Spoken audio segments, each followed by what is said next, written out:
Angel, ikaw pala lalaro eh. Sa Marius. Excited na kami. Ha? Nakikita na kami Marius. Sir Nai. Sir Marius tawag sa'yo. Ma'am Marius. Ma'am Marius. Hindi, joke. Huwag niyo masyadong tinatanong yung mga 19 Ako kanina, oh. Sino ba yung nagtanong? Sabi niya, si ano? Si Luis. Sabi ni Luis, ano ba full name ni Marius ba? Marius? Kasi Mars kayo ng Mars. Kala ko Mare. Mare. Hindi niya matanggap na tawagin ng Mars kasi na doon siya naangin Mars. Mars Mare. Iba yung naiisip niya sa Mars.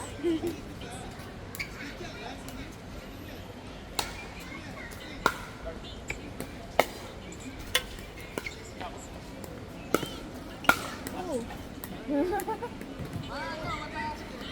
Sorry pero nakangiti no, sorry. Ay, si Jackie yan. Sorry pero nakangiti. Sorry. Hindi ako ng ano. Ganun. May gusto? Okay pa Hindi ka. akong umanin. Ah, inumin? Tubig mo na, tubig.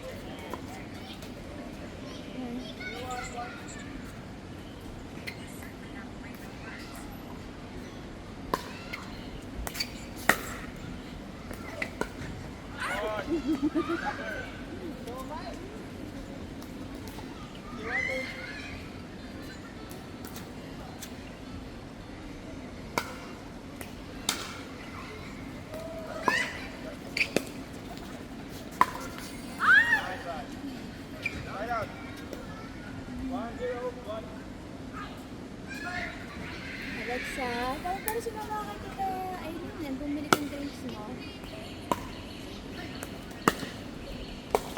Abulin mo siya. Hindi. Kalapitin mo.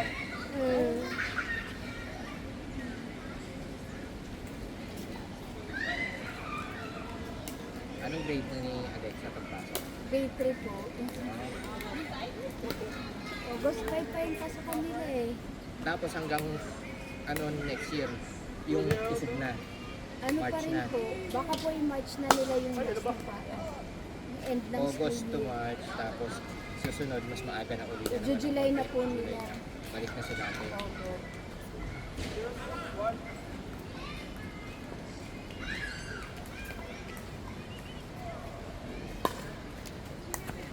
Ay, nako, puro error. Pero yung sa mga public school po yata, i-June na nila next year. Sa public school. June na kaagad. Opo. So, i-jump nila from August ngayon to June. Pero ngayon po yata July na yata yung pasokan ng Start mga, nila. ano po, ng mga sa public. July na nila para pagdating next year. Actually, hindi naman problema ang schedule eh. Opo. Yung curriculum ang dapat Ayun nga. inaayos nila yan. Ang Kaya dami-dami nga subject ng bata. Yung nga po ginawa nila, tinanggal nila yung science mula grade 1 to grade 3. Grade 4 na po yung start ng science subject. Parang mali na. Tapos, may Filipino subject na, parang yung Filipino, counterpart siya ng English. So, dapat sabay yung, kung ano yung lesson ng English, dapat kapareho yung lesson ng Filipino. Okay lang. Yan. Tapos, may dinagdag sila yung mother tongue. Yun yung parang Filipino talaga, dialect. So kung probinsya, salita ng probinsya nila. Ilocano. Oo. Tapos pag dito sa Metro Metro Manila, Tagalog. May mother tongue sila. Hindi pa parehas na. Dapat pag sa mga province na same lang ang Tagalog at Ano po, Filipino. parang kino-convert nila yung to Tagalog. Kasi yung dialect nila sa Tagalog. Oo. Yun yung sa mother tongue ko. Maintindihan ko pag probinsya, pero pag mga lugar na Tagalog din naman ang salita, Ganun din. sana i-expand na lang sa ibang subject area. Sayang naman yung oras. Parang ang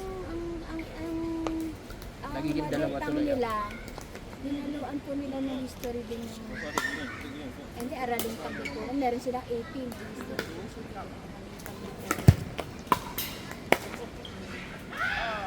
Yun. Araling Panlipunan, kung Tagalog ko siya ituturo, yun na yung subject, topic nung Filipino or Tagalog o yung dialect. History. Di pa usapan natin ng Tagalog, tapos i-cover ko na yung mga ano, parang subject predicate yung mga ano. Pero ang pinag-uusapan parati yung history. Dapat ganun na lang ginawa. Yung subject predicate sa Filipino siya nag-call. Tapos dapat kasabay din siya nung subject predicate sa English. So pag halimbawa po, first grade yung nouns yung English. Dapat sa Filipino, nouns din na. Kasabay sila. Maganda naman yun. Tapos yun nga, yung may mother tongue sila. Tapos meron pa sila yung ESP na yung values din. Tagalog din yun. Values. Ito kasi yung pagpapahalaga. Sariling pangilitan dito ng history. Pwede naman na speech para combo. Meron din siya, yung MAPE naman po nila, yung Music Arts PE, English naman. English yung gamit nila. Pero ang dami subject pa rin. Ang dami pa din po. Tinanggal lang nila yung science dinagdag nila critical. Kasi hindi pa alam baka tanggalin natin daw yung critical. Oh, yun yung naririnig. Kasi po, ang ginamit, Pinirahan lang ng mga eskwelahan. pre-namis kasi nila na pagdating ng K-12, parang vocational na siya. Kahit hindi ka mag-college, makakahanap ka ng trabaho. Kasi naman may mag-hire K-12, sa'yo. ayun mga K-12, wala rin naman tumatanggap sa kanila. Eh, ngayon nga, college graduate, nahihirapan pa rin sa Pilipinas. Yun pa kayang hindi pa umabot ng college. Kasi nga sa pure ko, gusto ko College graduate, o, diba? Ano pa yun? Anong tawag doon? Hindi pa permanent position. Probation tsaka contract. Contractual pa. Diba? Ang parang bagong college na nga sa Pilipinas, technically, ang mga nagma-masters na yung nagko-compete sa mga malalaking kumpanya. Ang laki na po.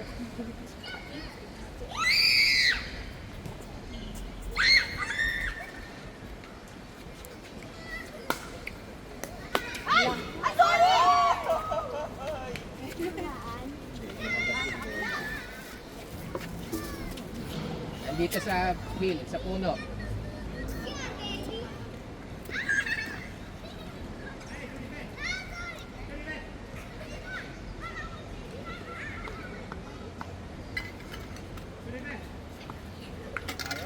Kaya ni Alex? Ayun na, kinuha mo. Laki ah. Mahal kasi nung maliit. Yung maliit, 1 something. O 2 something. 270 lang po. Mahal na nga eh. $2 lang po. Mahal dyan eh. Sa supermarket. Mas mataas siya ng...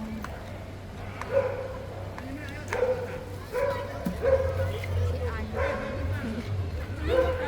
Diba pinanood mo lang yung Ramadan? Opo.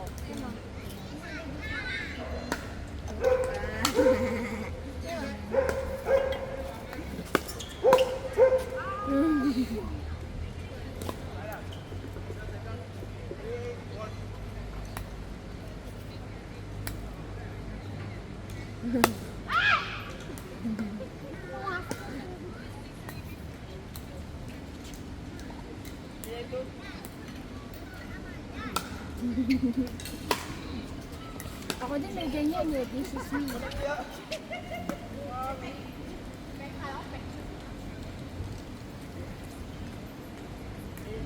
Di ba hanginin ko? Kaya nga.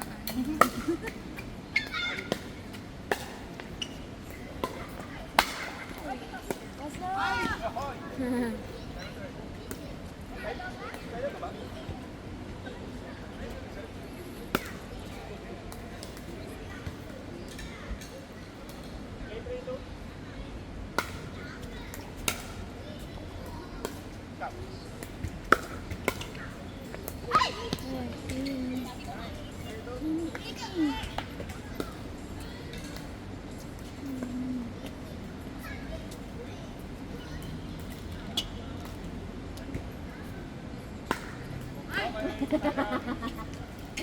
ganda lang din. Okay.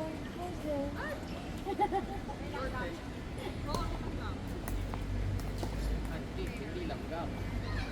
Malaki. Yung kumagat din sa akin dati.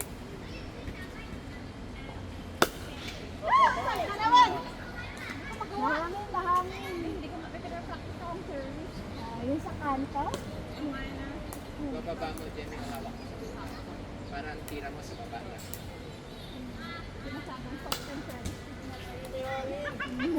Mahangin! Mahangin!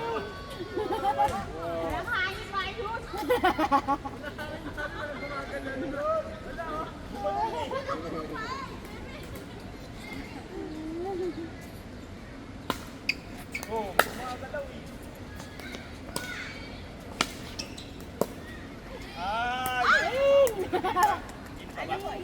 Pasok pa. Last na ba? Last? Ba, hindi ba last? Find out pa kayo eh.